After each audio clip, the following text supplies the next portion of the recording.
चुनाव प्रचार में कौन हुआ आग बबूला, किसने किसको घेरा, किसने किस पर क्या बोला। आप देख रहे हैं चुनावी चालीसा का एपिसोड नंबर 16। नमस्कार, मैं हूं दीपक खजूरिया, मेरे साथ मेरे सहयोगी पवन शर्मा।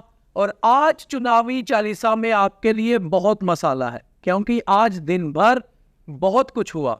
सबसे पहले तो अमित शाह जम्मू पहुंच रहे हैं। 6 और 7 सितंबर को जम्मू में ही रहेंगे और बीजेपी का इलेक्शन मैनिफेस्टो भी वही जारी करेंगे। जम्मू में शनिवार को एक रैली भी करेंगे। आज राहुल गांधी जम्मू पहुंचे थे और जम्मू के रामबन और कश्मीर के डूरू में रैलियां की और बीजेपी को दिल्ली से जम्मू तक खूब लताड़ा। अभी राहुल गांधी दिल्ली वापस भी नहीं पहुंचे होंगे तो बीजेपी ने भी एक प्रेस कॉन्फ्रेंस करके राहुल गांधी के ऊपर आरोप प्रत्यारोप लगा दिए। उमर अब्दुल्ला अपने गांदरबल इलाके में रैली करते हुए लोगों के साथ इमोशनल हो गए। अपनी टोपी तक उतार के कहा कि मेरी इज्जत और टोपी आपके हाथ में है। रविंदर रैना कल नौशहरा में एक रोड शो करके अपना नॉमिनेशन भरने जाएंगे। इंजीनियर रशीद की बेल एप्लीकेशन और आगे हुई, 11 सितंबर को अब आएगा फैसला। और जम्मू में कहां बीजेपी ने किन बागियों के खिलाफ लिया एक्शन, इस पर भी बात करेंगे। सबसे पहले शुरुआत करते हैं बीजेपी की बड़ी खबर से। बीजेपी के बड़े नेता और केंद्र के गृह मंत्री अमित शाह जम्मू पहुंच रहे हैं 6 सितंबर को। 6 सितंबर को जम्मू पहुंचने के बाद बीजेपी का इलेक्शन मैनिफेस्टो जारी करेंगे। ये देखना बहुत अहम होगा कि उसमें क्या क्या रहेगा। 7 सितंबर को बैठकों का दौर भी चलेगा और उसके साथ ही एक रैली को भी संबोधित करेंगे। पवन जी, सबसे बड़ी बात यह है कि बीजेपी के इलेक्शन मैनिफेस्टो में क्या होगा। क्या वो अपनी 14 से 18 तक पीडीपी के साथ चलाई हुई सरकार का ही ब्यौरा देंगे या फिर जो एलजी सरकार ने काम किया उसे भी अपने खाते में रखेंगे? एक तो ये सवाल। और दूसरा, अमित शाह के दौरे की एक्सक्लूसिव जानकारी और ब्रेक, वो खबर हमने ही की थी आज, इवन नेशनल चैनल से भी पहले, और डिटेल भी दी थी कि क्या होगा। अमित शाह करीबन 2 घंटे जिस दिन पहुंचेंगे मैनिफेस्टो रिलीज करने के बाद, आरएसएस के हेडक्वार्टर केशव भवन में संगठन के लोगों के साथ बैठेंगे। तो उससे चुनाव प्रचार पर क्या असर पड़ेगा, उसके बाद चुनाव प्रचार क्या बदलेगा, ये दोनों बातें बताइए। देखिए, पहले तो ये है कि जो मैनिफेस्टो होगा वो तो मैनिफेस्टो जम्मू कश्मीर की जो भारतीय जनता पार्टी का यूनिट है, जो मैनिफेस्टो के प्रधान है डॉक्टर निर्मल सिंह, उन्होंने बना के भेज दिया था। फाइनल ड्राफ्ट हो चुका है। उसकी कॉपी पहले भी निर्मल सिंह के पास पहुंच गई है। उसमें कहीं पर भी पीडीपी की सरकार के साथ जो काम किया है उसका कोई जिक्र नहीं है।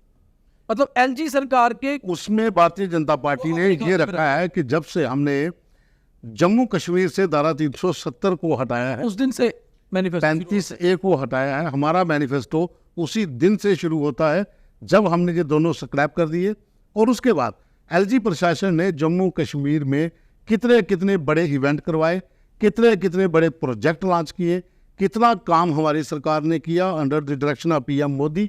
और दूसरा, जम्मू कश्मीर में बीजेपी के तमाम नेताओं ने जो हर बूथ तक कार्यकर्ताओं तक पहुंचना था, उसका कितना असर रहेगा और कितने इलाकों में हम पावरफुल हैं और कितने सीटों के ऊपर हमारी मजबूत स्थिति है, वो सारा इस मैनिफेस्टो में होगा। और जो डेवलपमेंट वर्क्स जम्मू कश्मीर के हैं वो इसमें बताए जाएंगे। पीडीपी की सरकार के साथ वाला वो इतिहास जो है वो डिलीट कर दिया गया है। अब रहा आपका दूसरा सवाल, आरएसएस के साथ 2 घंटे की बैठक, ये कितनी अहम होगी? देखिए, ये अमित शाह का दौरा, मैनिफेस्टो के बारे में हमने सबसे पहले बता दिया था कि वो आएंगे, जो लॉन्च करेंगे, कहाँ जाएंगे, क्या करेंगे।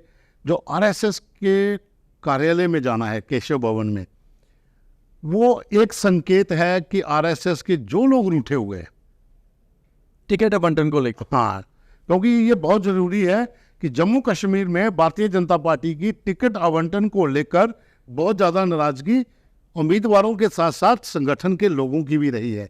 उनका ये तर्क था कि कहीं ना कहीं आवंटन में उन लोगों का जो रिकमेंडेशन थी उनको नहीं सुनी गई, नजरअंदाज। अब वहां पर एक तो वो होगा, दूसरा रणनीति होगी कि हमने उस आंकड़े को कैसे टच करना है। देखिए, संगठन के लोग, आरएसएस के लोग तमाम विधानसभाओं के भीतर काफी समय से हर जगह हैं, काम कर रहे हैं। उनके पास पूरा आंकड़ा है, उनके पास पूरा डाटा है। कि हम कौन कौन से वार्ड में, कौन कौन सी पंचायत में, कौन कौन से मोहल्ले में कितने पावर। मुझे लगता है एक और चीज है कि मैनिफेस्टो रिलीज करने के बाद उनसे मिलने का मतलब ये भी है कि इस मैनिफेस्टो को पब्लिक तक कैसे पहुंचाना है, आरएसएस की कैसे बदल ली जाए। देखिए आपके पास समय बहुत कम है, कल 20 दिन बच जाएंगे। 20 दिन बचेंगे। 20 दिन में तमाम जो कैडर है वो इस काम पे लगेगा, लोगों तक पहुंचाने में, और इसमें संगठन का बहुत बड़ा हाथ होगा। यही कारण है कि संगठन के लोगों के साथ बैठक बहुत महत्वपूर्ण है, बहुत जरूरी है, और वो इसलिए भी जरूरी है कि जो कुछ लोग रूठे हुए हैं उनको संगठन की मदद से बना। शनिवार को 1 घंटा रखा गया है अपनी पार्टी के नेताओं के साथ मिलने के लिए, जो बीजेपी के नेताओं से, वो गेस्ट हाउस में ही। तो मुझे लगता है कि फिर जो संघ के साथ बात हुई वो फिर अपने नेताओं को बताना है कि अब आप कैसे इसको कैंपेन में यूज करिए। देखिए उसमें दो चीजें भी हो सकती हैं। एक तो संगठन के साथ जो बात हुई वो कार्यकर्ताओं तक पहुंचानी है, भाजपा लीडरों को ये बताना है कि संगठन का, संघ का ये रुख है, आप उसकी तहत काम करिए। दूसरा हो सकता है कि उस दिन जितने भी रूठे कार्यकर्ता हैं, जो टिकटें जिन्हें नहीं मिली है, उनसे भी मिलना हो, किसी न किसी तरीके से वो उन लोगों से मुलाकात होगी, और वो होना भी बहुत जरूरी है। अगर आपने वो आंकड़ा टच करना है तो आपको अपने बागी जो नेता हैं उनके साथ बैठना होगा, उनको साथ लेकर चलना होगा, नहीं तो आप उस आंकड़े को टच नहीं कर पाएंगे। अब राहुल गांधी की बात पे आते हैं जो बहुत अहम है। राहुल गांधी आज पहले बड़े नेता थे देश के जो जम्मू पहुंचे। हालांकि जम्मू शहर को तो टच नहीं किया, ना ही डिस्ट्रिक्ट को टच किया, सीधे रामबन पहुंचे, रामबन में रैली को संबोधित किया, और राहुल गांधी ने रामबन के प्रति खूब प्यार जताया। ये कहा कि बनहाल जैसी खूबसूरत वादियों में वो 40-45 मिनट की रैली नहीं बल्कि 2-4 दिन रुकना चाहेंगे। उन्होंने विकार रसूल वानी को यह भी कहा कि आप मुझे 2-3 दिन के लिए यहाँ बुलाइए जब चुनाव हो जाते हैं। और सबसे बड़ी बात है, राहुल गांधी ने अपने रामबन की रैली हो या फिर डूरू कश्मीर की रैली हो, दोनों जगह प्रधानमंत्री नरेंद्र मोदी से लेकर जम्मू कश्मीर की बीजेपी तक को लताड़ा। उन्होंने कहा J&K के लोगों से सब कुछ छीन लिया गया, और सीधा इशारा प्रधानमंत्री और केंद्र सरकार की तरफ। वहीं ये कहा कि स्टेटहुड हमारा नारा है, और अगर कांग्रेस सरकार बनाती है तो स्टेटहुड वापस लेकर ही रहेगी। कश्मीर में उनके साथ डॉक्टर फारूक अब्दुल्ला भी मंच साझा करते दिखे। तो क्या लगता है कि गठबंधन मजबूत है? और कहीं ना कहीं राहुल गांधी के भी बयान वही थे जो नेशनल कॉन्फ्रेंस के मैनिफेस्टो वाली बातें हैं। देखिए राहुल गांधी ने जम्मू जो आज गूल संगलदान में जो रैली की थी, वो वाला भाषण और जो डूरू अनंतनाग में किए, दोनों डिफरेंट थे। ये वही स्थिति थी जब डॉक्टर फारूक अब्दुल्ला टनल के इस पार बयान देते थे और जब टनल पार करते थे तो बयान बदल जाता था। तो आज कांग्रेस की भी वही रहा कि जो जम्मू के अंदर बैठ के उन्होंने बातें की, वो वहां पर जाके थोड़ा ट्विस्ट उसको और दे दिया। लेकिन इतना जरूर है कि जिन जिन चीज़ों को उन्होंने टच किया वो यहाँ के लोगों के स्थानीय मुद्दे हैं, आपने उन पे बात करनी पड़ेगी, आपने उन लोगों से इस मुद्दों पर बात करनी पड़ेगी, उनकी राय लेनी पड़ेगी, तभी विधानसभा चुनावों में आप वोट ले पाओगे। वो भली बात ही जानते थे कि जितना भी यहाँ पर लोग एकत्रित हुए हैं, इन सब लोगों के साथ क्या बात करनी है, इनकी नब्ज क्या है, इनको कहाँ से पकड़ना है, क्योंकि उनको पूरा ब्रीफ किया गया था। जिस तरह से कोई भी नेता बाहर से आता है तो स्थानीय नेता उनको ब्रीफ करते हैं। हाँ, थोड़ा सा लोगों के साथ अटैचमेंट वाला जो एक बड़ा अच्छा पहलू था कि वकार रसूल जी और हामिद करा जी, आपने मुझे सिर्फ 50 मिनट के लिए, जहाँ पर 45 मिनट के लिए बुलाया है, मुझे 2-3 दिन के लिए बुलाइए। तो ये इशारा था कि कांग्रेस के राहुल गांधी प्रियंका गांधी के साथ जो अगला दौरा है वो जम्मू संभाग के भीतर और कश्मीर संभाग के भीतर 3 से 4 दिन का हो सकता है। बिल्कुल सही कहा आपने। और जिस तरह से राजनीति आगे चल रही है, राहुल गांधी अभी दिल्ली भी वापस नहीं पहुंचे होंगे कि बीजेपी ने आनन फानन में एक प्रेस कॉन्फ्रेंस अरेंज कर दी, और प्रेस कॉन्फ्रेंस का जिम्मा दिया गया जम्मू के उनके कद्दावर नेता जो कभी राहुल गांधी के साथ बहुत नजदीकी रिश्तों में रहे हैं, श्यामलाल शर्मा। श्यामलाल शर्मा आज पुंछ में थे। पुंछ और मेंढर से होते हुए जब वो जम्मू पहुंचे तो पार्टी का मैसेज उन्हें मिल गया था कि राहुल गांधी ने महाराजा हरि सिंह पर कोई बयान कश्मीर में दिया है और उसके ऊपर तुरंत प्रेस कॉन्फ्रेंस की जानी चाहिए, क्योंकि जम्मू के लोगों को, जम्मू के वोटर्स को अगर बीजेपी के साथ जोड़ना है और कांग्रेस से तोड़ना है तो बहुत ज़रूरी है कि इस स्टेटमेंट को पकड़ा जाए। तो श्यामलाल शर्मा ने प्रेस कॉन्फ्रेंस करके कहा कि मेरा खून खौल गया जब मैंने ये सुना कि महाराजा पर राहुल गांधी ने स्टेटमेंट दिया है। राहुल गांधी को जम्मू कश्मीर का इतिहास और डोगरों का इतिहास पहले जान लेना चाहिए, फिर ये बात करनी चाहिए। और उन्होंने वापस 1947-48 पर आज राहुल गांधी को पहुंचा दिया, वहीं से जहां से जम्मू कश्मीर में जनसंघ और कांग्रेस की लड़ाई शुरू होती है। तो क्या कहेंगे कि श्यामलाल शर्मा को अब जम्मू में बड़ा लीडर बीजेपी भी बना रही है, क्योंकि राहुल गांधी पे काउंटर करने के लिए श्यामलाल शर्मा बुलाया? देखिए, जब नेशनल कॉन्फ्रेंस का कोई बयान होता है ना, तो नेशनल कॉन्फ्रेंस के ऊपर जब अटैक करना होता है तो देवेंद्र राणा सामने आ जाते हैं। कांग्रेस पे करना हो तो श्यामलाल शर्मा, देवेंद्र राणा जी नेशनल कॉन्फ्रेंस में रहे हैं, श्यामलाल शर्मा जी कांग्रेस में रहे हैं, तो दोनों को उस पार्टी की हर नब्ज का पता है। और यहाँ पर भारतीय जनता पार्टी इन दोनों को उसी के तहत सामने लाती है, ताकि आप जम्मू के लोगों की नब्ज को पकड़िए और उनकी नब्ज को टटोल कर इन लोगों को बताइए कि इन पार्टियों की ये गलती रही है। तो वही आज तीर जो लगाया गया वो श्यामलाल शर्मा ने वही फेंका कि आपने राजाओं जो थे हमारे उनके खिलाफ आपने बोला है, डोगरों के बारे में आपने बोला है, तो मेरा खून खौल गया है। चलो ये तो राजनीति, हम कुछ नहीं कहते कि जब अपना अपने समय की बात होती है खून तब भी खोलना चाहिए था, अगर आज खोला है वो चलो छोड़िए। अब वो चुनाव के भीतर सब चलता, वो कहते हैं ना कि जब चुनाव में आप खड़े हो जाओ तो आप सब कुछ चलता। फिर आप कहाँ के रहने वाले हो, आपके पुरखे कहाँ से आए हैं, वो आपको लोग बताते हैं, जबकि आपको चाहे पता ना हो।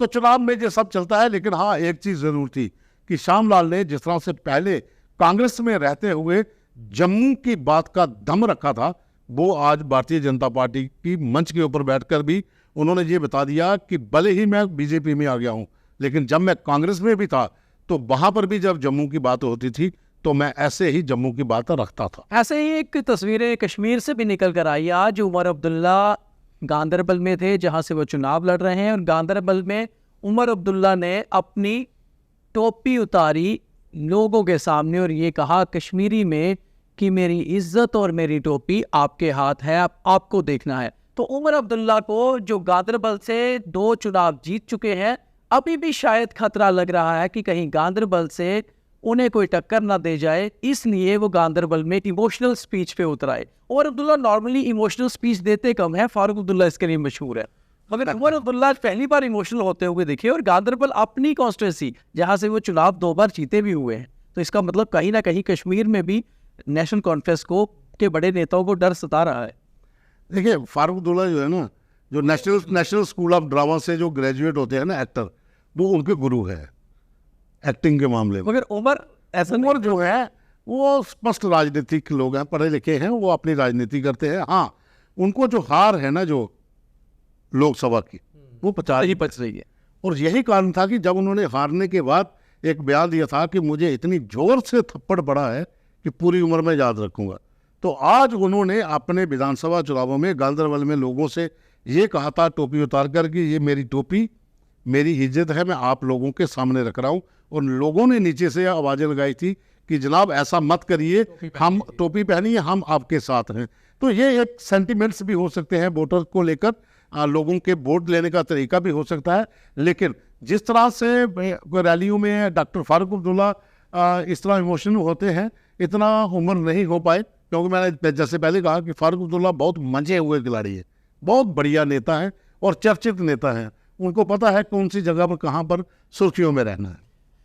एक और कश्मीर की खबर की बात करते हैं। इंजीनियर रशीद, लगातार बात चल रही थी कि पहले 26 को, फिर 28 अगस्त को, फिर 4 सितंबर को उनको शायद बेल मिल ही जाएगी, मगर उनका केस दिल्ली की पटियाला कोर्ट ने एडजर्न कर लिया है। अब उस पर सुनवाई होगी उनकी बेल एप्लीकेशन पर 11 सितंबर को। 18 को चुनाव है साउथ कश्मीर में और 25 को नॉर्थ कश्मीर में। तो मुझे लगता है कि कैंपेनिंग तक पहुंच पाएंगे या नहीं पहुंच कर पाएंगे कश्मीर में इंजीनियर रशीद, ये बहुत अहम पॉइंट। देखिए, ये देश की सुरक्षा का मामला है, सुरक्षा एजेंसियां उसको देख रही हैं, अपने तरीके से उनको डील करना है। क्योंकि कोर्ट ने कहा है कि अगर NIA को लगता है कि जमानत दे देनी चाहिए तो जमानत मिलेगी, लेकिन वो एजेंसी के ऊपर डिपेंड। उन्होंने कहा कि उनको अगर लगता है, देखिए ये ऐसी इस तरह के मामले होते हैं जिसमें हवाला फंडिंग, टेरर फंडिंग के जो केस होते हैं, वो एजेंसियां भी देखती हैं कि ठीक है, लोगों ने नुमाइंदा चुना है, जेल में है, आप चुनकर MP तो बन गए हो, लेकिन आपके ऊपर इतनी संगीन धाराओं के केस हैं कि आपको खुले में छोड़ा जाए ना छोड़ा जाए, चुनावों में किस तरह का आप प्रचार करोगे, लोगों को कितना बहला सकते हो, कितना बहका सकते हो, वो चीज़ें निर्भर करती हैं। तो वो एजेंसियां बड़ा नाप तोल के पूरा जांच करके ही जमानत के लिए हामी भरेंगी। हाँ, ये हो सकता है कि आहिस्ता आहिस्ता दिन जिस तरह से आगे बढ़ रहे हैं वो ये दर्शा रहे हैं कि जो इंजीनियर रशीद की जो लोग खड़े हैं वहाँ पर हो सकता है कि उनको इसका भी फ़ायदा मिल जाए। बिल्कुल। कल 5 सितंबर है, टीचर्स डे होता है, पूरा देश दुनिया टीचर्स डे को मनाती है, मगर साथ ही साथ कल जम्मू कश्मीर में आखिरी दिन है नॉमिनेशन फाइल करने के लिए सेकंड फेज के इलेक्शंस का, जो कि 25 को वोटिंग होगी। और आखिरी फेज में बीजेपी के एक अहम नेता, बीजेपी जम्मू कश्मीर के अध्यक्ष रविंदर रैना अपना नॉमिनेशन फाइल करेंगे नौशहरा से। वो जाना तो नौशहरा नहीं चाहते थे, मगर पार्टी ने उन्हें नौशहरा से ही सीट पे लड़ने को कहा, तो वो नौशहरा पहुंच गए। अब कल जब वो नौशहरा से नॉमिनेशन भरेंगे तो एक और रोड शो कर रहे हैं, एक पिछले कल भी कर चुके हैं, तो back to back road shows अपनी स्ट्रेंथ बताना चाहते हैं कि जनता मेरे साथ है। तो कल रविंदर रैना फाइनली नॉमिनेशन भर रहे हैं। फिर पवन जी, तो टक्कर जबरदस्त होगी नौशहरा से। कि इसमें कोई शक नहीं है कि नौशहरा में टक्कर होगी, क्योंकि नौशहरा में रविंदर रैना पहले भी चुनाव जीत सके हैं। एक बार चुनाव जीत कर आए थे, सुरेंद्र चौधरी के साथ कांटे की टक्कर हुई थी। इस बार भी कांटे की टक्कर है, लेकिन इस बार समीकरण थोड़े बदले हुए हैं, क्योंकि लोकसभा चुनावों में नौशहरा से नेशनल कॉन्फ्रेंस को लीड मिल चुकी है। और उस समय सुरेंद्र चौधरी ने चुनाव जो लड़ा था वो पीडीपी की टिकट पर लड़ा था, लेकिन उस समय नेशनल कॉन्फ्रेंस को भी बहुत ज़्यादा वोट पड़ा था। लेकिन बहुत सा इलाका नौशहरा का अब कट चुका है, अब सुंदरबनी का इलाका जोड़ दिया गया है कालाकोट के साथ। तो नौशहरा के साथ जो पंचायतें आगे पीछे की डाली गई है, वहाँ का जनाधार क्या है, वहाँ के लोग किस तरह से करबट बदलते हैं और किस तरह से वहाँ पर एक और चेहरा है, वो वहाँ पर डिसाइडिंग फैक्टर होगा। डॉक्टर मनोहर लाल वो बीएसपी के कैंडिडेट है, सरदार जी वो पहले पीडीपी के कैंडिडेट थे, टिकट नहीं मिली तो बीएसपी के तौर पर नामांकन भर दिया। तो ये सारे समीकरण दिखाए। और दूसरा राधेश्याम शर्मा का भी स्कोर वापस जो है वो एनसी को मिल चुका है। तो कहीं ना कहीं कांटे की टक्कर होगी, जरूर होगी, और बड़ी टक्कर होगी। आखिर में बीजेपी से खबर एक और आ रही है। बीजेपी के लिए स्टेप बाय स्टेप चीजें बदल रही हैं। सबसे पहले तो जब पार्टी की सूची आई तो तब विद्रोह हुआ तो पार्टी के दफ्तर में नारे लगे तो कुछ रूठ गए, रूठों को मनाने का सिलसिला शुरू हुआ, कुछ मान गए, कुछ नहीं माने, कुछ बागी हो गए और पार्टियां छोड़ के जाने लगे। अब पार्टी ने ये फैसला किया है कि जिसने एंटी पार्टी एक्टिविटी की है उसको एक्सपेल करेंगे। सबसे पहला नाम सूरज सिंह परिहार का, रामबन से, जो कि इंडिपेंडेंट चुनाव भी लड़ने की तैयारी कर चुके हैं, मगर पार्टी ने उन्हें एक्सपेल कर दिया गया है। खबर आ रही है कि सांबा और अखनूर में भी जो वहाँ के जिला के इंचार्ज हैं वो बदले गए हैं, मगर जो उनकी जगह पहले इंचार्ज थे उन्हें एक्सपेल किया गया है या नहीं, इसकी जानकारी अभी तक उन दोनों इलाकों के कार्यकर्ताओं को नहीं है, मगर नए बंदे नियुक्त किए हैं, ये जानकारी है। तो पार्टी अब स्ट्रिक्ट एक्शन लेने पर, हार्ड डिसीजन पर आ गई है। अब देखिए, जाहिर सी बात है कि अगर आपने पार्टी को छोड़ दिया, आपने प्रेस कॉन्फ्रेंस करके बोल दिया कि मेरा आज से भाजपा के साथ कोई नाता नहीं है, मैं इंडिपेंडेंट लड़ूंगा जहाँ मैं भाजपा के लीडर को सपोर्ट नहीं करूंगा, तो चुनावों के बीच में उस कैंडिडेट को खुले घूमते रहने देना पार्टी के लिए खतरनाक साबित हो जाता है। लोगों तक मैसेज पहुंचाना बहुत ज़रूरी होता है। और यही कारण है कि भारतीय जनता पार्टी ने आज 2 से 3 लीडरों की बात कर रहे हैं, 3 लीडरों को पार्टी से एक्सपेल कर दिया, निष्कासित कर दिया है। जो सूर्य प्रहार आप कह रहे हो, उन्होंने इंडिपेंडेंट के तौर पर रैली निकाल दी थी, शायद नॉमिनेशन भी उन्होंने भर दिया है। और कश्मीरा सिंह जो भारतीय जनता पार्टी के सांबा के डिस्ट्रिक्ट प्रेसिडेंट थे, बहुत पुराने नेता से, संघ से जुड़े हुए, उन्होंने भी भाजपा को छोड़ दिया था, उनको भी एक्सपेल कर दिया। और अखनूर से भी खबर है कि अखनूर से भी एक नेता को एक्सपेल किया गया है। हालांकि इसकी जानकारी अखनूर के कई जो वर्कर हैं उन लोगों से हमने ड्यूरिंग चैट भी हमने बात कही है, मैसेज के जरिए। उनका यही कहना है कि अभी तक यहाँ पर जानकारी नहीं पहुंची है, लेकिन हमारे पास खबर है कि अखनूर से भी एक को पार्टी ने, हाँ, पुराने को गया है। बिल्कुल। तो ये चुनावी चालीसा के आज के एपिसोड में जो सब कुछ आपने सुना और हमारे जरिए हमने आपको बताने की कोशिश की कि आज सारा दिन चुनावों को लेकर जम्मू कश्मीर का कैसा रहा, कल क्या खास रहेगा। मगर पिछले 3-4 दिन से हम एक ही बात जाते जाते करते हैं कि कल शायद कांग्रेस और बीजेपी की सूची आ जाए। वो कल आ नहीं रहा है, उम्मीद करते हैं कि वो कल ही हो और हम आपको सूचियां बता पाए। इसी बीच DP-80 की एक और सूची आई थी, मगर वो आज पवन जी का आप शो जरूर देखें, जो इनका डोगरी का, उसमें खास तौर पे है बिना जनरल के सिपाही, वो भी देखें, लाइक शेयर करें और इस प्रोग्राम को भी लाइक शेयर करें। तो कल दोबारा मिलेंगे। बहुत धन्यवाद।